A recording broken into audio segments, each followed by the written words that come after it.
Yeah. Back at it. You like that? I was like, bam, and I came over with that fire. Like a great holiday snack habit. Like a Because, y'all, I was just looking on Pinterest. At what? To see what I could bake. Oh, At Lord. first, I started looking at paleo desserts, but I was like, oh, man, all these cheesecake and Do some healthy donuts. brownies. I think I was asking about that today. No healthy donuts. Yeah, I'm talking about you make some vegan kind. No, babe. Who wants healthy donuts during the season of giving? What they got to do? Giving got to do with donuts. It had nothing to do with it. Yeah, I want like something like a brownie or a cheesecake or Why your hands do that, though? something different. I always do something pumpkin spice, but this time I want to try something different. Okay. So send me some good thoughts, ideas, recipes, you guys, especially from across the world, because many of you are from all over. So send me your favorite recipe or put it in the comment in this video, and Sibo will definitely get it to me. You're gonna be looking for recipes. You know you are. You like to eat. Don't play. All right, so we got the American Civil War from the European perspective. So that means that's the opposite. The whole time. Yeah, mine too. Even when we did our handshake. Oh, yeah, that's cool. Okay. So the European perspective is the outside perspective when it comes to the American Civil War. So I'm curious to know how they saw it. And I know a lot of you Civil War fans are going to definitely gravitate to this video. So let's get it. European mean Europe perspective, or European as in white person perspective? That was a good. I was thinking Europe. Okay, because I was going to say, well then, it's in the perspective of the one who wrote it in the very beginning. If we're going to go with the European perspective, I'm just saying. So that's what I'm going to say. But that's a great question to ask. It's I was like, okay. I was thinking the same thing. I was like, white perspective. Okay. Well, let's see. Okay. Interesting. Cold morning in the winter of 1861, and a northern lawyer is enjoying breakfast by the fireplace. He reaches for the morning issue of the New York Times, hoping for news on the conflict with the rebels. All the papers have been fixated on the diplomatic incident last month with the United Kingdom. A ship smuggling rebel ambassadors had been intercepted by the Union. But surely, the situation can't be as serious as the paper suggests. The affair will probably be resolved in the coming days. But as the lawyer begins reading the paper, he is shocked. The front page story is much different today. French troops have apparently crossed the border from Mexico into Texas in support of the Confederacy. So I want to say this from a white perspective. I guess that's what it's saying. Escalated. Okay. Oh man, look at that.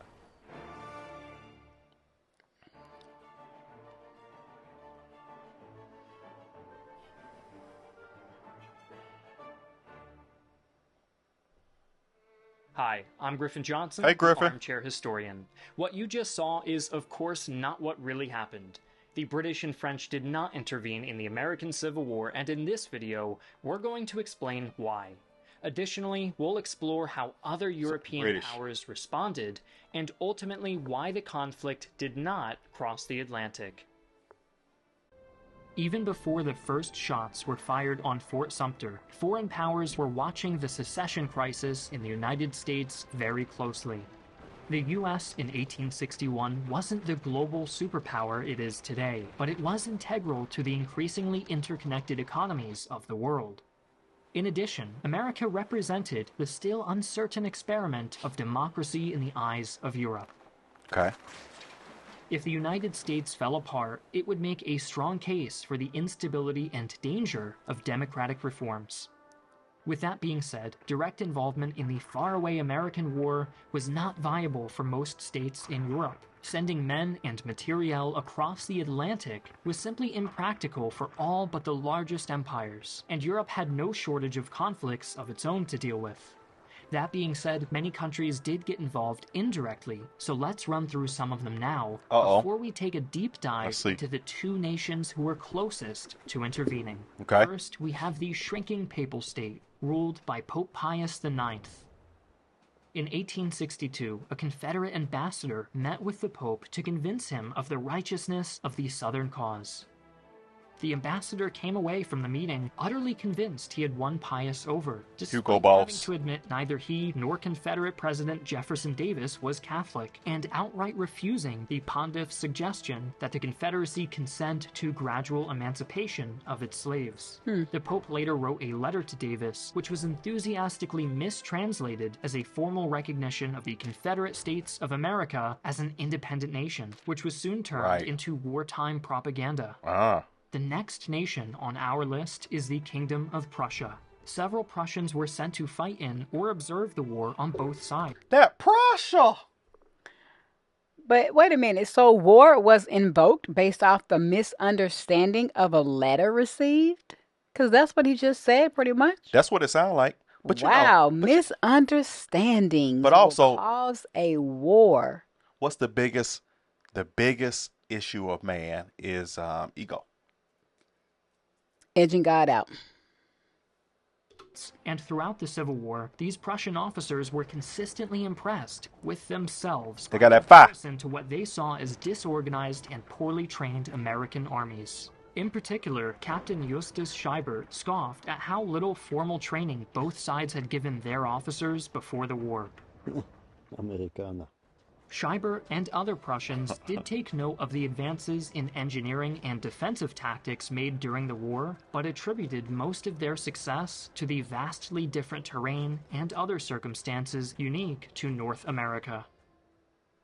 While many Prussian-born officers did observe or command in the conflict, the kingdom as a whole was most concerned with unifying Germany, and was not significantly influenced by the Civil War, coming away from their observations more certain than ever of their own superiority.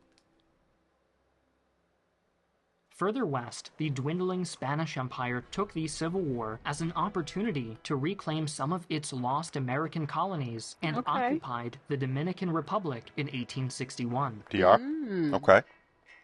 The Spanish faced resistance almost immediately, and in 1863, full-scale rebellion began. Soon, Spain had lost control of all but the capital of Santo Domingo.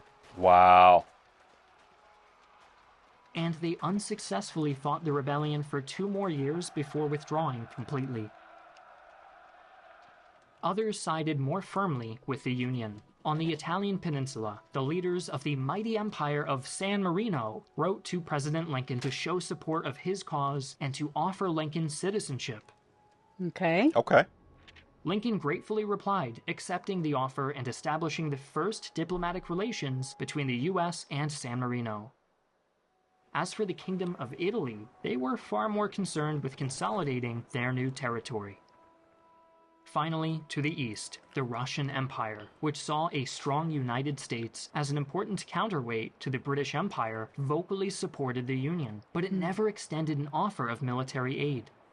Well, how about that bird? Like the rest of Europe's leaders, the Russians were unwilling to entangle themselves in a bloody faraway conflict on another continent. The only 2 nations that came anywhere close to getting involved were the British and French empires. Okay. In both nations, public opinion was largely divided along class lines. The landowners tended to support the wannabe aristocrats of the South, while the middle and working classes tended to support the Union. This is a bit of an oversimplification, but while the public discourse surrounding the conflict was nuanced and varied, it also was almost entirely irrelevant. People hotly debated, and the newspapers printed countless think pieces and exposés, and yet the decisions about whether Europe would intervene in the American Civil War were made by a mere handful of powerful figures. Now, his outfit should not have hips. Oh my gosh. I'm going to need studying that. Come on, so I don't lose my train of thought. In France, Emperor Napoleon III, the nephew of the far more successful Napoleon Bonaparte, sought to expand the territory and influence of the French Empire around the world. This initially led him to see the American Civil War as an opportunity. Ever since 1823, the American Monroe Doctrine had prevented the European powers from extending their influence into the Western Hemisphere. Monroe, okay. But with the House now divided against itself, the Americans were once again vulnerable to European exploitation.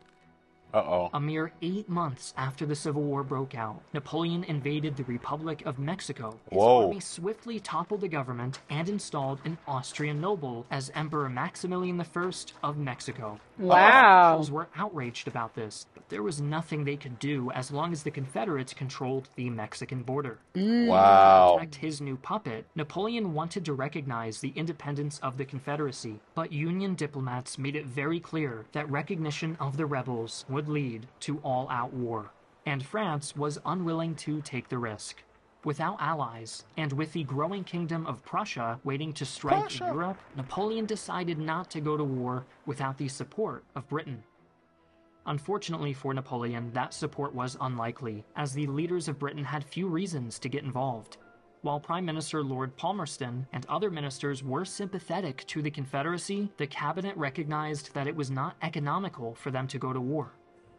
British financial institutions were heavily invested in railways and other projects with Union territory. Oh, and get out of northern there, Dale. You states better of get the U.S. were some of the chief importers of British and French luxury and manufactured goods. Furthermore, by 1861, 40% of Great Britain's wheat imports came from the Union. France was similarly reliant on Union food imports, and Napoleon III was no doubt wary of having to tell a hungry French populace, let them eat cotton. Oh. Nations did have economic ties to the South, with southern cotton fueling much of the British and French textile industries. Unlike northern grain and trade markets, however, southern cotton could be replaced. Both countries had built up sizable stockpiles by 1861, and when the surplus ran out, subsequent cotton shortages were offset by imports from the British territories of Egypt and India. Besides economics, diplomacy also played a major role in keeping Europe out of the Civil War. But you see how when they ran low, they went across country to Yep. Egypt and India to get Yep. cotton. So it was a business worldwide. Business. And once you ran out of whatever this commodity is that you needed, you went fishing to your other counterparts across the world where it was known for them to be able to produce this particular crop or whatever that thing was, and you went over there and got it because slaves were already producing. Correct. So it's like, okay, this was a business, people. This was how the world was ran Business.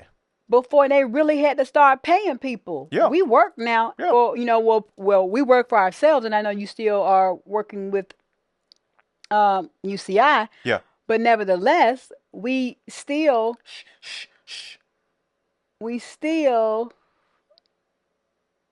now pretty much are working for wages. And We back are. then, We are. only indentured servants were really getting paid. Yeah. Correct. But That's why- slave, people were still working. If they had to pay pay. equal people, everybody equal pay, all Africans, everybody who was enslaved, equal pay, the country would never have been built. Things would have never happened because They didn't they have did it off free exactly. and very cheap labor. So it would have none of this stuff would have existed. So the They couldn't afford to world, create this. the world would not have been built up. No, pretty it much. wouldn't have been built. Everywhere across the world would be as like some uninhabited, undomesticated places that nobody, has been putting any time and money in. Correct. Just like that. Yep. So Stale and frail. It wouldn't have been information, nothing. changes the game when you really are learning and you really get to, get an opportunity to really see and understand. I think that's the real key. For sure. Understand. Okay. Confederate diplomats were inexperienced and clumsy, chosen by President Davis for personal and political reasons rather than for diplomatic skill. Davis was convinced that all he had to do was dangle the South's great King Cotton before the European powers, who would then eagerly offer their support. The Union, meanwhile, Like he was supposed to say, "Oh Lord, man I done declare, Bill ink on my I declare pants. He the must cotton." not be wrapped too tight. I get it. engaged in more skillful and subtle diplomacy, which culminated in the diplomatic masterstroke that was Lincoln's Emancipation Proclamation. By announcing to the world that the Union was fighting to end the institution of slavery, he effectively made the Civil War a moral conflict. By making this narrative clear, Lincoln ensured that politicians in Europe could not express their support for the Confederacy without being seen as pro-slavery.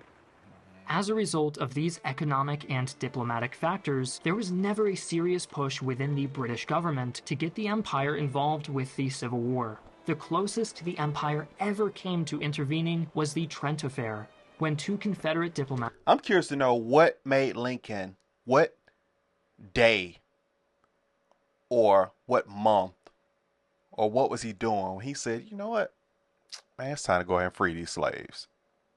Like, what inspired him to say, or did he already know what was going on in Britain and stuff like that? He had gotten word that they had been freed slaves, or what did he just say? Like, it's tired of this. They in our military. Let's let them free. Like, I want to know what said to make them free. Good question.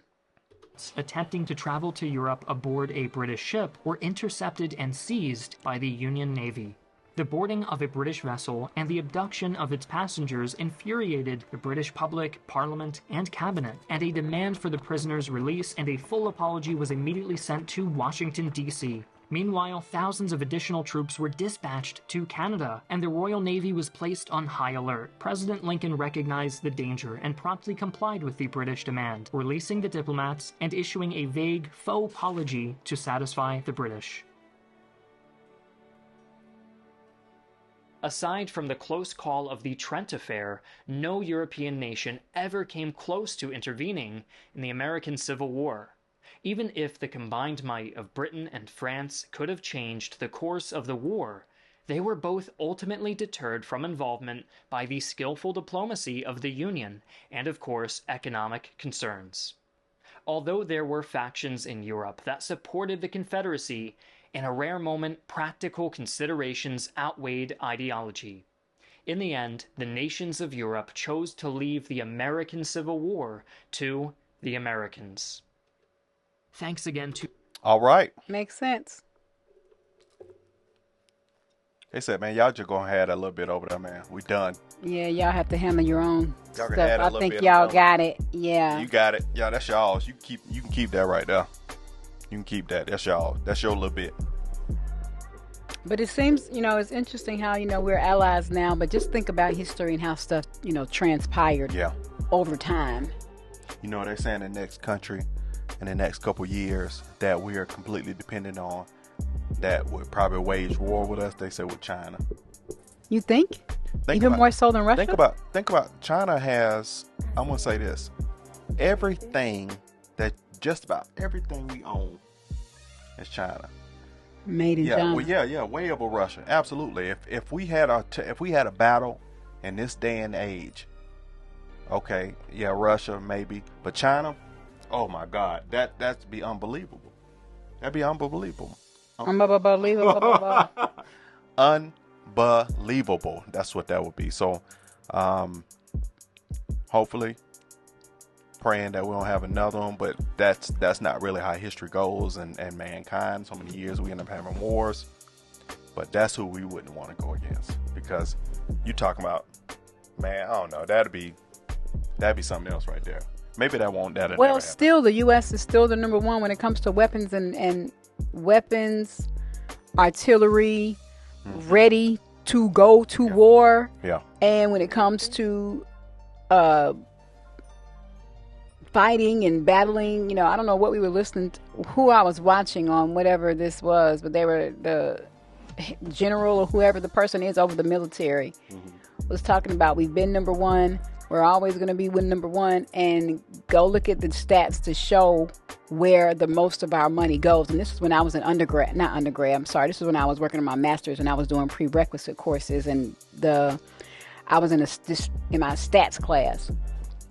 And this is where he showed the GOP for, spending, because I don't know how we got on this, but it was still research or whatever. And we led like by a landslide compared to the other top 10 countries. Well, China shoot some, boy, it turn everybody nanobots and stuff. But anyway. But all I know is that was if so, American we'll be Civil dead. War from the European perspective. I got most of it. Some of it was like, okay, I don't understand what this means, but then I understand a lot of takeover, like how the Mexican take over, like how he took over Mexico, and he started. But how did that happen? How was that? Only ask me information that was in the video. Don't ask me anything that was not in this video, because I don't know. Thank you. Glad I said that. All right, you got anything else? No, this was interesting. This was pretty good. All right.